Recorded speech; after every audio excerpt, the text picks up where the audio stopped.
En Radio UNAP FM presentamos UNAP al aire, un programa de la Dirección General de Vinculación con el Medio y Relaciones Internacionales. Cristian Hamet analizará junto a sus invitados toda la contingencia regional en la visión de la Universidad Arturo Prat. UNAP al aire. Bien, muy buenas tardes. Estamos acá de nuevo en otro programa de UNAP al aire, que ha sido una iniciativa de la Dirección General de Vinculación con el Medio de la Universidad Arturo Prat. Mi nombre es Cristian Hamet y el día de hoy tenemos a un invitado quien es José Gabriel Palma, es doctor en Economía de la Universidad de Oxford, doctor en Ciencia Política de la Universidad de Sussex y profesor de la Facultad de Economía de la Universidad de Cambridge y de la Universidad de Santiago de Chile.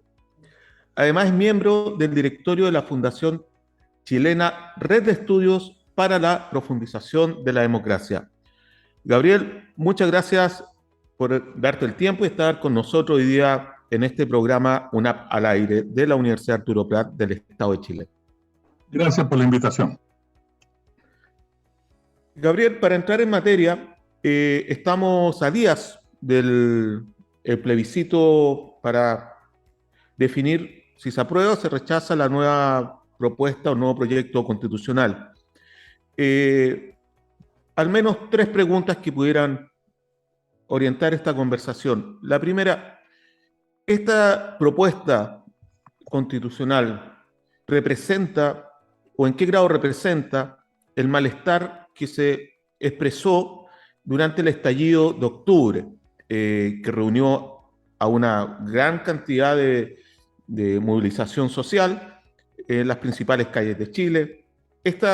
Esa movilización, ese malestar, ¿cuánto de eso se ha reflejado en en el espíritu o los principales artículos de este proyecto constitucional desde su perspectiva?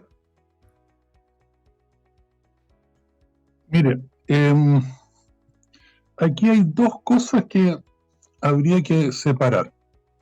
Uno, hasta qué punto la Constitución responde a las demandas, por lo menos a las más importantes, que tenía la gente en el estallido social. Y la segunda es si se hace en forma sustentable, porque, bueno, todo aquello que tiene que ver con derecho social muchas veces va, por supuesto, asociado a gasto público, y por lo tanto hay que ver la parte de gasto público y la parte de crecimiento económico, porque gran parte de los problemas que existen en Chile es porque la economía chilena en los últimos 15 o 20 años ha sido un desastre absoluto. El crecimiento de la productividad en Chile está estancado hace 15 años. La producción de cobre está estancada hace 10 años. O sea, yo creo que hay poco conciencia en Chile del desastre económico que existe y de lo mal que se viene en la mano externa. Por lo tanto, hacia adelante, la situación del punto de la sustentabilidad de los gastos sociales es un punto que hay que discutir. Ahora, respecto si responde a las demandas de la gente, yo creo que la demanda principal de la gente era como más genérica que específica. O sea, primero, ya basta de este absurdo de que llevamos 50 años y si no 50 años, 40 y tantos años con una constitución que fue aprobada en dictadura, con un fraude electoral, que fue hecha para forzar el statu quo, y un statu quo muy específico, el modelo neoliberal, con Estado solidario, subsidiario, con todo el resto de las cosas que conocemos. Por lo tanto, lo que la gente quería es romper esa cadena, sacarse ese candado, era abrir la imaginación social, abrir la posibilidad de la transformación y en el fondo lo que la gente quería era una constitución democrática, no solo elegida en democracia, sino que una constitución que permitiera que dentro de ella cupiera distintos modelos de desarrollo, distintas alternativas, cosa que la democracia chilena fuera decidiendo si vamos a irnos por aquí o vamos a irnos por allá. O sea, ya basta con amarre del statu quo. Y eso era algo que la gente quería romper. Eso se avanzó, pero digamos, solo la mitad de lo que debería haber avanzado. Podemos volver a ese punto. Ahora, del punto de las demandas más específicas de la gente, había temas de derechos personales, y eso están prácticamente, si no, no sé si todos, pero está una cantidad significativa dentro del proyecto de la Constitución, en eso avanza mucho. Hay una serie de derechos sociales que también se avanza mucho. Yo insisto que habían otros que eran fundamentales que no están ahí, pero se avanza mucho. En lo que la crítica mía fundamental es que los amarres al statu quo económico, al modelo económico que tenemos ahora, eso quedaron todos. Quedaron prácticamente todos. O sea, lo que resultó es una constitución que yo llamo simétrica, puedes llamarla en buen castizo la puedes llamar coja. O sea, una constitución que avanza en unas áreas y se queda atrás en otras. O sea, en lugar de avanzar en las distintas áreas en una forma relativamente armónica o simétrica, terminó siendo asimétrica. Avanzó en algunos lugares, en algunas áreas fundamentales. Avanzó en formas que eran impensables hasta antes del estallido social. O sea, no hay que minimizar lo que se avanza en algunas áreas. Pero en cosas de medio ambiente se avanzó a media, y en cosas de las amarres del statu quo económico nos quedamos realmente donde estábamos. Entonces, ciertamente estoy por el apruebo, ciertamente es un avance enorme, pero innecesariamente es un avance parcial. Gabriel, justamente en ese ámbito, ¿dónde usted identificaría los aspectos más transformadores de esta nueva propuesta constitucional? ¿En qué ámbito? ¿En el ámbito político? ¿En el ámbito, en el ámbito del reconocimiento de la diversidad, etcétera? ¿Dónde usted identificaría, para empezar, los elementos más progresistas, entre comillas, de esta nueva propuesta constitucional? Bueno, yo soy una de las personas que estoy a favor de que sea plurinacional, y eso es un avance importante. Yo estoy a favor, por supuesto, de los grandes avances en los derechos personales que se hicieron, grandes avances en los derechos sociales. La parte de la estructura, el cambio de la estructura política, el nuevo rol del Senado, ese tipo de cosas, para mí, para serle franco, no es lo que me deja despierto en la noche. O sea, se avanza en eso y la gente que se dedica a esas cosas cree que es un avance importante, que el Senado va a tener, o sea, yo soy muy crítico del Senado con su actual estructura. En la nueva vamos a ver si funciona. Pero lo que yo le doy más importancia es al otro tipo de cosas, a los avances de los derechos sociales, en los derechos, por supuesto, de la cosa de la plurinacionalidad, los avances de los derechos personales y algunos avances que se hicieron en medio ambiente, pero como le digo, esa fue de las áreas que se quedó al debe. Justamente eso, Gabriel. ¿Qué cosas podrían haber sido, usted incluso en un artículo para CIPER, hablaba de neofobia? ¿Qué cosas podrían haber sido mucho más audaces? ¿En qué ámbito? Y que tal vez serán parte del nuevo ciclo político que se abre tal vez con este nuevo, después del 4 de septiembre.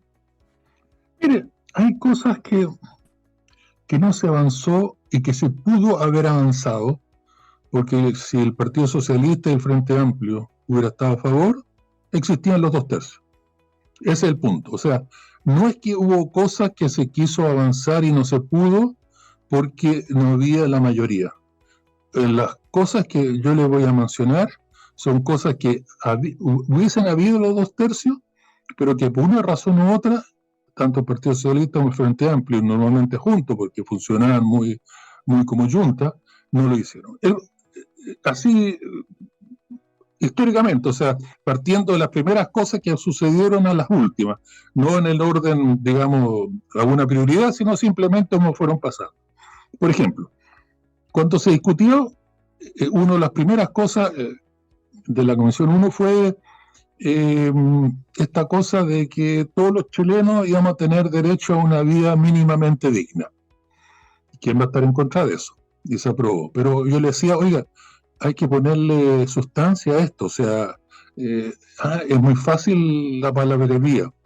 Y una sustancia básica para mí, básica, es que esto era la gran oportunidad para dejar en la Constitución el derecho a que ningún chileno o ninguna chilena pudiera vivir bajo el nivel de la pobreza, por lo menos desde el punto de vista monetario, la pobreza monetaria. Porque hoy día hay 3 millones de chilenos que están bajo la pobreza, en una economía de $15.000 por habitante.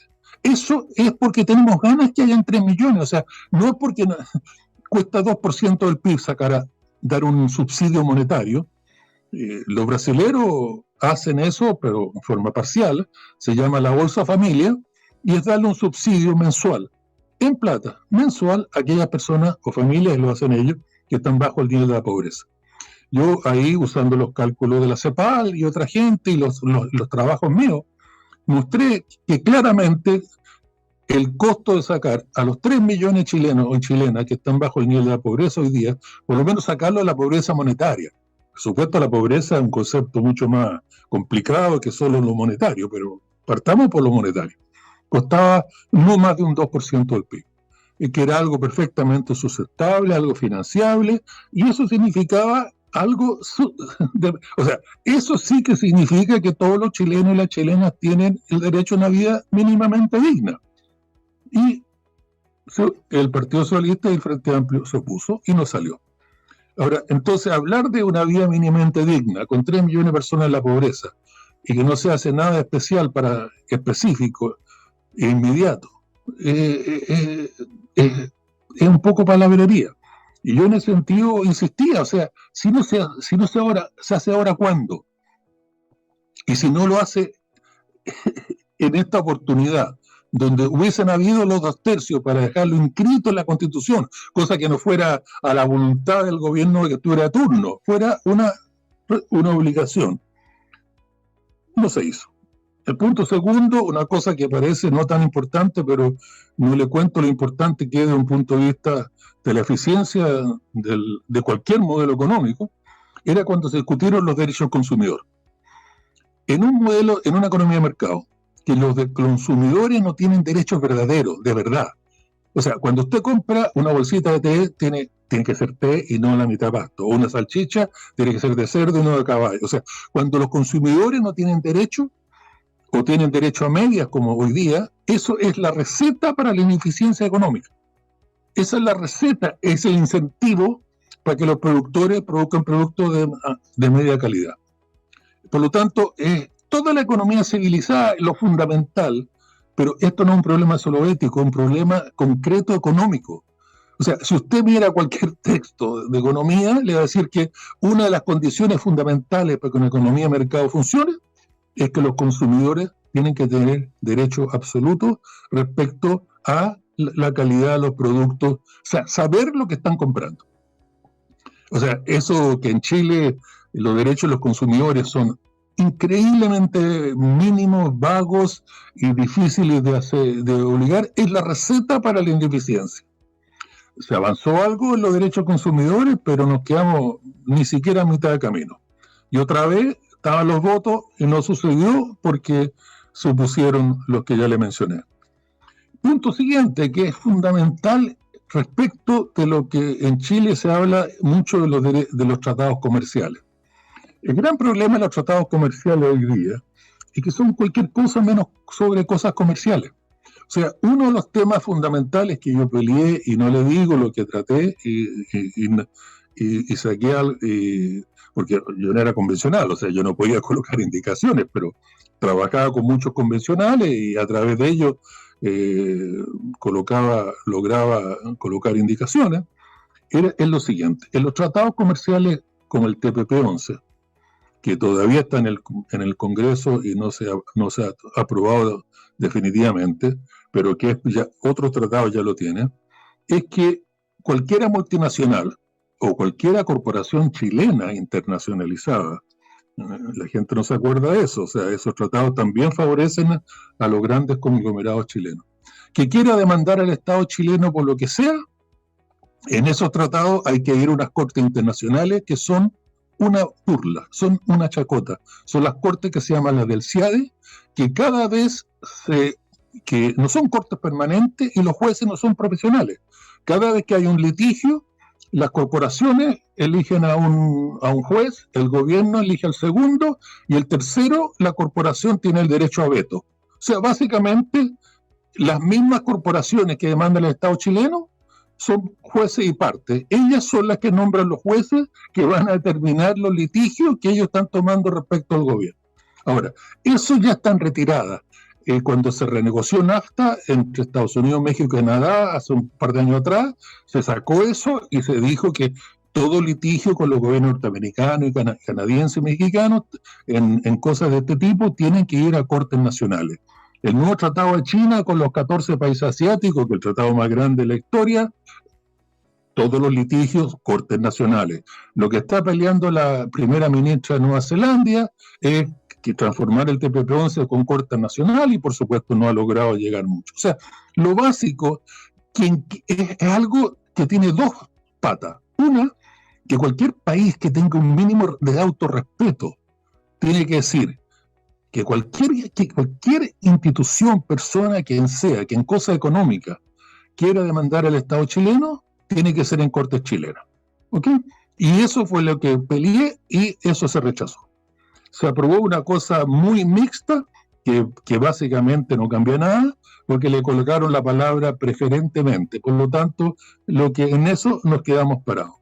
Ahora, eso es un punto fundamental porque si seguimos con esas cortes de fantasía que son las del CIADE, vamos a seguir estando 100% o 90% dependiendo de la voluntad de los conglomerados internacionales cada vez que se quiera hacer política económica de cualquier paso. El segundo aspecto relacionado con los mismos tratados es que estos tratados comerciales cada día más, lo comercial es el anzuelo para que piquen los que quieran, lo inocente y los que quieran aprovecharse.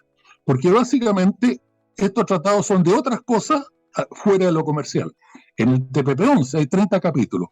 5 son sobre cosas comerciales, 25 sobre cosas que no tienen nada que ver con lo comercial. Y esas 25 son básicamente leyes de amarre. Las mismas que nos puso Pinochet, pero parecidas. De ese tipo.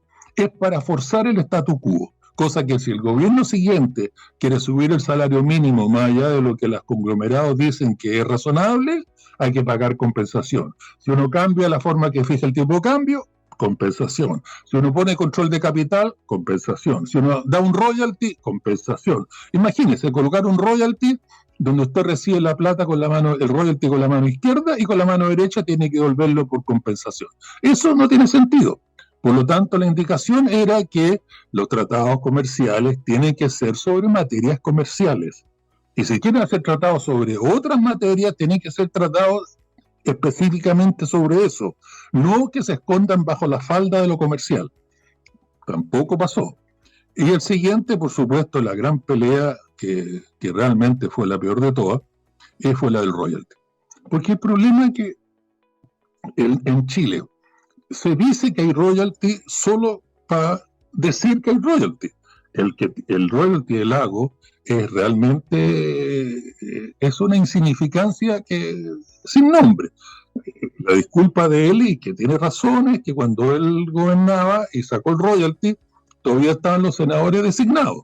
Por lo tanto, el gobierno no tenía mayoría en el Parlamento, y un gobierno que no tiene mayoría en el Parlamento tiene que negociar con la oposición para sacar cualquier medida de este tipo. Pero después tuvo un gobierno de la concertación con mayoría de las dos cámaras, como Bachelet, y tampoco se hizo.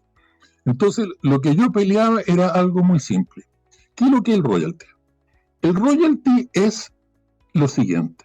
Nosotros, usted, yo, la gente que está escuchando, los que estén mirando, somos los dueños de los recursos naturales de Chile. Eso está en la Constitución de Pinochet, eso va a estar en la Constitución nueva, eso, pero el problema es que eso... ¿Y qué significa eso? Significa que, por ejemplo, el cobre, el caso ya, para hablar de un caso específico, cada vez que una minera saca una roca mineralizada de 1 tonelada del yacimiento, bueno, si la ley del mineral es 1%, ahí van 10 kilos de cobre fino. incrustado en la roca, pero van 10 kilos de cobre fino. Y van los subproductos, el oro, la plata, el platino, el molibdenio, el helenio, el selenio, qué sé yo. Ahora, esos minerales incrustados en la roca nos pertenecen a nosotros, no a la minera que los saca. Por lo tanto, el royalty es solo lo siguiente. El royalty es lo que nosotros le cobramos a las mineras por venderle el mineral en bruto que va incrustado en lo que ellos sacan de los yacimientos. O sea, esa roca mineralizada nos pertenece a nosotros. ¿Qué precio le vendemos esa tonelada de roca que lleva 10 kilos de cobre fino y lleva sus productos? ¿Qué precio le vende? Ese es el royalty. Ahora, ¿cómo determinar ese precio? Hay metodología. Y por lo tanto, la Constitución no es lugar para decir vamos a usar la metodología 1 y no la metodología 2. Entonces lo que yo proponía era algo muy simple. El royalty tiene que reflejar el valor de mercado de los minerales en bruto que están en el yacimiento. O sea, imagínate lo ultraizquierdista que hay que ser para decir que en una economía de mercado tienen que regir los precios de mercado. O sea, imagínate ya lo ultraizquierdista que hay que decir para decir eso. Entonces, lo único que yo decía, que el royalty tiene que reflejar el valor de mercado de los minerales en bruto que están en el yacimiento y que explota la minera. Hasta la Academia de la Lengua está a favor. Si usted mira la Academia de la Lengua Española, en la palabra royalty le dice lo siguiente: el royalty es lo que se le paga al dueño de un derecho a cambio del ejercicio para ejercerlo. Nosotros somos dueños del derecho, somos dueños del recurso natural. El royalty es cuando se nos paga a nosotros, las empresas que quieran explotar esos minerales, y porque lo que tiene que hacer la minera es sacar la roca y separar el cobre del resto de la roca, o sea, extraer el cobre que está incrustado en la roca. Por lo tanto, lo que yo hacía era muy simple. El royalty tiene que reflejar el valor de mercado de los minerales en bruto que están en el yacimiento. Eso significaba que cualquier presidente que mandaba un proyecto de royalty, incluido este, y cualquier senado o cámara de diputados que aprobaba o rechazaba un proyecto de royalty, tenía que justificar que el nivel de ese royalty reflejaba el precio de mercado de esos minerales en bruto. Por lo tanto, la obligación se pasaba al presidente y al Senado de decir, nosotros queremos hacer un royalty de 10, porque 10 es el valor.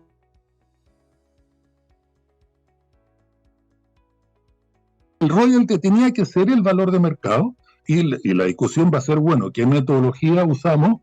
Y que son metodologías distintas, porque en el caso del agua, lo más fácil es licitar los derechos de agua. En el caso de las cuotas pesqueras, es muy simple, licitar y no regalar, como la ley Longuera, licitar las cuotas pesqueras. El problema es que en las mineras, usted no puede licitar la escondida porque BHP ya está produciendo en la escondida. Entonces, a BHP hay que decirle que con esta metodología, el valor de mercado de las 10 kilos de cobre fino y de los subproductos que están incrustados en esa roca de 1 tonelada, valen tanto. Y por lo tanto, y además el proyecto de ley de royalty ya aprobado por la Cámara de Diputados. Como usted sabe, hace 2 años la Cámara de Diputados aprobó un proyecto de royalty que el Senado lo frenó. Bueno, en ese proyecto, además votado a favor por los diputados Boric, los diputados Vallejo y Jackson. O sea, y además no solamente votado a favor, o sea, votado con mucho apoyo. Ese tenía de mí, y no es necesario entrar al detalle, pero para mí era una aproximación bastante acertada de lo que sería el valor de mercado de los minerales en bruto. Sin embargo, el proyecto que acaba de mandar este gobierno es más o menos la mitad de lo que decía la Cámara de Diputados. O sea, ya estaríamos subsidiando a las mineras por la mitad del valor de eso. Y hay que ver lo que se va a negociar del mercado. Entonces, ahí le he dado 5 ejemplos de cosas que pudimos haber avanzado y que había en los 2/3, pero que el Partido Socialista y el Frente Amplio, usted explíqueme por qué, porque esto que yo le digo, la mitad de las cosas están en el proyecto, en el programa de gobierno del candidato Gabriel Boric. O sea, no estoy diciendo ninguna cosa que a mí se me ocurra del aire. Estas son cosas que era del programa de gobierno, son cosas que la izquierda ha peleado toda su vida, pero cuando llegó el momento de los que hubo, y ahí está la pregunta suya de la neofobia, cuando de repente el cambio fue factible, en ese minuto, como que vieron y se asustaron y echaron pie atrás y votaron en contra de todas esas proposiciones que le acabo de mencionar.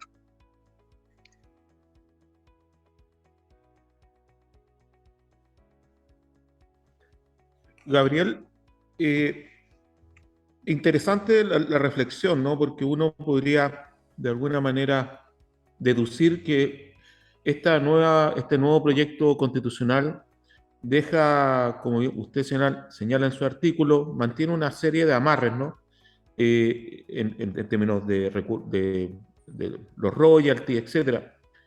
¿Será entonces que el gran malestar de quienes están hoy día por el rechazo no estarían o no se explicarían por el ámbito económico, sino que por otras materias más bien de índole culturales, sobre el tema de la plurinacionalidad, sobre el tema de eliminar el Senado, etcétera? Porque según lo que yo logro entender de sus palabras, que algunos ámbitos, sobre todo en el ámbito económico, no están suficientemente considerados en términos de transformación en las nuevas propuestas, así como otro ámbito, en el ámbito de los derechos colectivos, etcétera. ¿Cómo uno podría explicar entonces esta gran reacción de los sectores más conservadores del modelo económico o del Estado neoliberal, etcétera? Bueno, yo a lo mejor me la perdí, pero ¿usted ha escuchado alguna vez el Consejo Minero, que representa a las grandes mineras, reclamar de la nueva Constitución? ¿Usted ha escuchado alguna de las SOFOFA reclamar de la nueva Constitución? ¿Ha escuchado alguna vez de No, en lo absoluto. No, claro. O sea, los que reclaman de la Constitución son los partidos políticos de derecha, es toda la derecha ultra, y claro, o sea, aquella parte de la iglesia que está contra el aborto reclama por eso, aquella parte del país que está contra la plurinacionalidad reclama por la plurinacionalidad. Los senadores como la famosa Rincón, que va a perder su pega, reclama porque el Senado se lo van a cambiar del Senado actual, porque en el proyecto, al final de estos 4 años, todos los senadores dejan de ser senadores, tienen que volver a ser elegidos para el nuevo Senado regional, etcétera.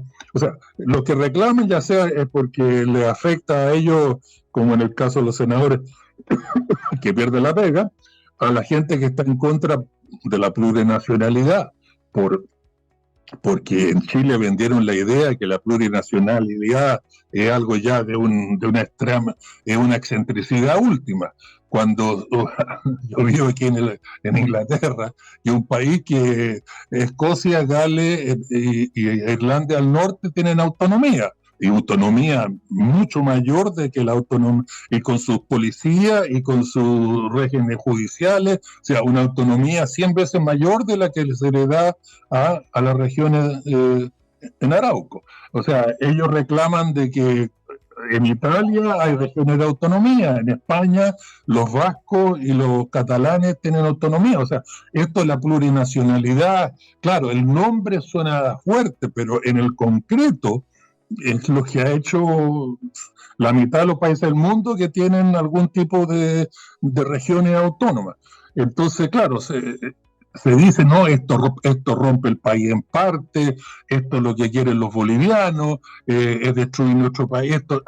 O sea, la mentalidad de la gente, o sea, cuando la gente anda con paranoia, o sea, se imaginan cualquier cosa. Los que están en contra, por supuesto, de los otros derechos personales, están en contra por eso, pero los que están en contra por razones económicas, lo único que reclaman es que los derechos sociales son caros. Pero ¿usted ha escuchado a alguien que reclame algo más que el hecho de que los derechos sociales son caros? O sea, todo lo que sale de los distintos grupos economistas que sacan es eso, pero se le olvida que en Chile, según el Banco Mundial, estas no son cifras mías, según el Banco Mundial, el valor de la renta de los recursos naturales que nos pertenecen a nosotros, a todos los chilenos y a todas las chilenas. El valor de esa renta el año pasado fue más del 20 puntos porcentuales del PIB. Más de 20 puntos porcentuales del PIB. De los cuales recuperamos lo que recupera Codelco, que son, por darle un número, un 5 y un royalty a la mínimo que se le cobra a la del a la de la sal. Y en el fondo el resto lo regalamos. Los derechos de agua son de individuos que además lo obtuvieron los originales, por lo menos en forma corrupta en la dictadura. Y entonces cada vez que llueve, San Isidro les manda un chequecito a ellos de regalo por el agua de la lluvia, cuando el agua de la lluvia nos pertenece a nosotros. Ese chequecito tiene que ir al Estado a financiar los gastos sociales. Cuando hay cuotas pesqueras, bueno, esas cuotas pesqueras nos pertenecen a nosotros. Si las licitamos, ahí hay ingresos públicos.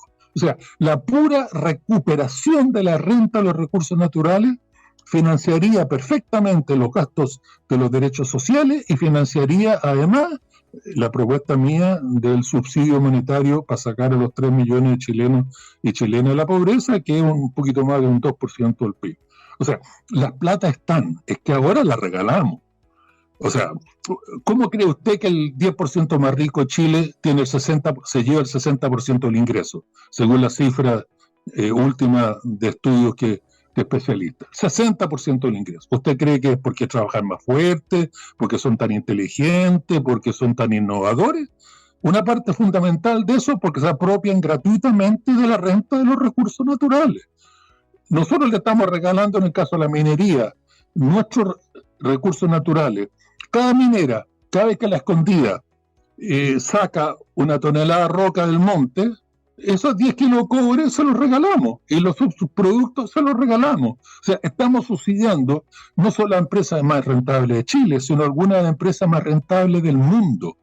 Según el Financial Times, en un estudio que ellos hicieron, de todas las empresas del rubro materiales que cotizan en Londres, Antofagasta Mineral, que era más de un chileno, Antofagasta Mineral es la empresa que dio más dividendos en el mundo durante el periodo que ellos estudiaban. La empresa que dio más dividendos en el mundo del sector materiales que cotiza en Londres. A esa empresa le estamos regalando el recurso natural, el cobre que está en la roca, que nos pertenece a nosotros. O sea, estamos subsidiando a las empresas más rentables del mundo. Entonces, claro, en vez de hacer eso, si esos recursos naturales tienen una renta, la recuperamos de la forma que yo le contaba, eso sería suficiente para financiar los derechos sociales y sacar a los 3 millones de chilenos y chilenas de la pobreza. Ahora, si no lo hacemos es porque no tenemos ganas de hacerlo, no me vengan con cuentos. Entonces, la gente cuando dice, es que los gastos de los derechos sociales son tan altos y de dónde se van a financiar, la respuesta es con el royalty. Es muy simple. Dejar de seguir subsidiando a las empresas más rentables del mundo, a las empresas que dan los dividendos más altos del mundo, las últimas que necesitan subsidio en Chile, pero nosotros, claro, en Chile, así partió con la concesión en plena de Pinochet y José Piñera, así siguió la concertación y así va a seguir este gobierno. O sea, hasta ahora el proyecto de reforma tributaria que mandó Marcel al Congreso tiene muchos aspectos positivos y que yo apoyo mucho, pero en el caso del royalty, si bien está muy bien diseñado, técnicamente yo creo que el nivel es bajísimo. O sea, a mí nadie me ha explicado por qué es la mitad de lo que había aprobado la Cámara de Diputados con el voto de los diputados Boris, Jackson y Vallejo. O sea, eso nadie lo ha explicado.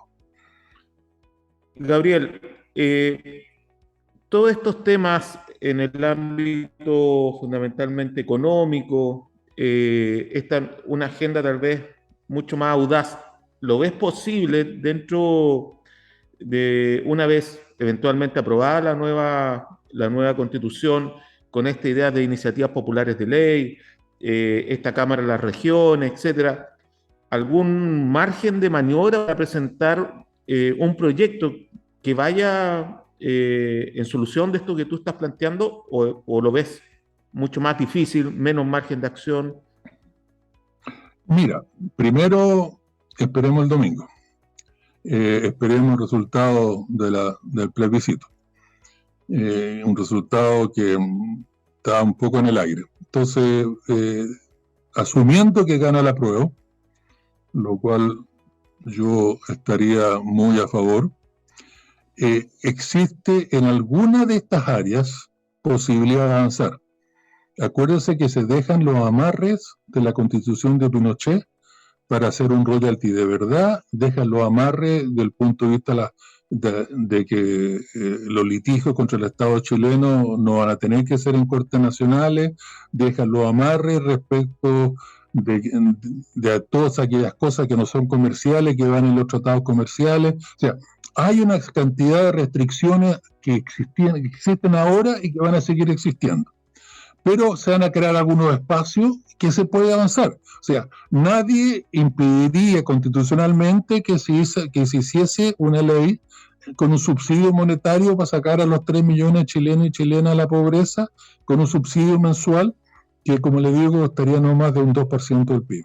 Ahora, que se vaya a hacer con la Constitución, con la composición que tiene el Senado hoy día, acuérdense que es 50 y 50, y además en el 50 de un lado están una cantidad de senadores que están en contra de la Constitución.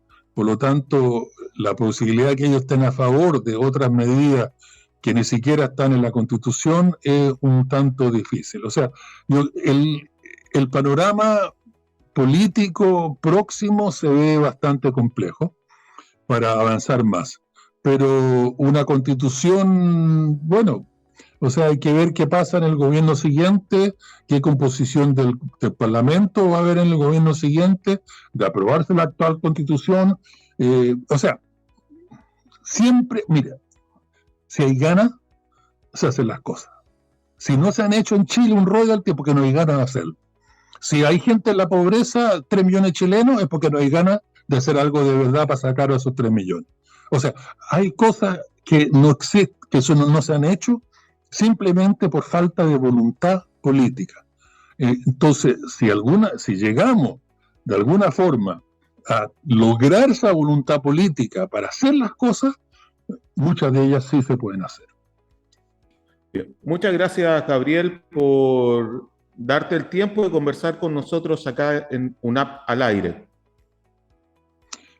Le gracias a ustedes por la invitación y fue un placer. Muchas gracias.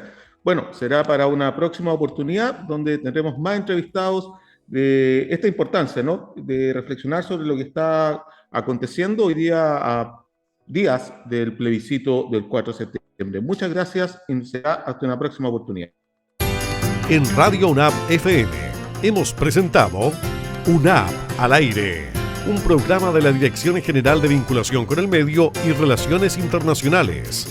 Cristian Hamet los espera en una próxima edición para analizar junto a sus invitados toda la contingencia regional en la visión de la Universidad Arturo Prat. UNAP al aire.